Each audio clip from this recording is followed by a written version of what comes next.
মাননীয় স্পিকার, আপনাকে ধন্যবাদ জানাচ্ছি।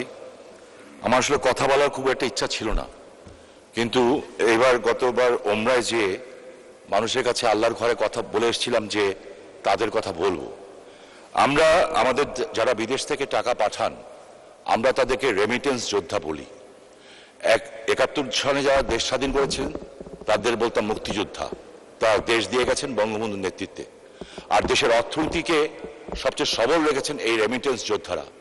একটু আগে যে আমাদের সিনিয়র সংসদ সদস্য যে রফিক সাহেব যে প্রশ্ন করলেন, এই প্রশ্নের পরে বোঝা যায় যাদের কি করুণ অবস্থা।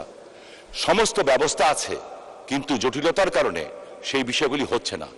আমার প্রবাসী কল্যাণ মন্ত্রণালয়ের কাছে আমার বিনীত অনুরোধ থাকবে এবং জিজ্ঞাসা থাকবে, এই লোকগুলি যখন হাড় ভাঙা পরিশ্রম করে 40-50 ডিগ্রি সেলসিয়াস বিশেষ করে মিডল ইস্টে কাজ করে, তারপরে সে টাকা পাঠায় এবং আমরা দেশে ভালো অবস্থায় থাকি, তাদের পরিবারও ভালো অবস্থায় থাকে।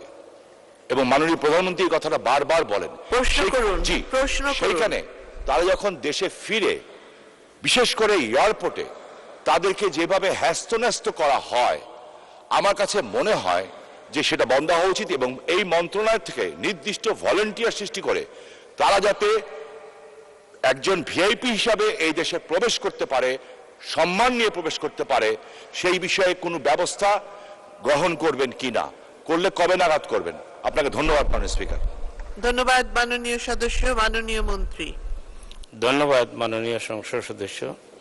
এই ব্যাপারে আমাদের মন্ত্রণালয়ের পদক্ষেপ নেওয়া হয়েছে। এয়ারপোর্টে আমাদের কর্মীরা আছে, বিদেশগামী যাত্রীদের ব্যাপারে ওদেরকে দেখাশোনা করে। তবে জনবলের সীমাবদ্ধতা আছে, যে কারণে হয়তো সঠিকভাবে দেখাশোনা হচ্ছে না। তবে ইতিপূর্বে আমি বিমানমন্ত্রী মহোদয়কে বলেছি যে আমরা এয়ারপোর্টে একটা মিটিং করব এবং সেখানে কাস্টমস, ইমিগ্রেশন এবং সিভিল এভিয়েশন ওনাদেরকে নিয়ে আমরা একটি মিটিং করব এবং সেখানে সমস্যাগুলোর সমাধানের লক্ষ্যে আমরা কাজ করব।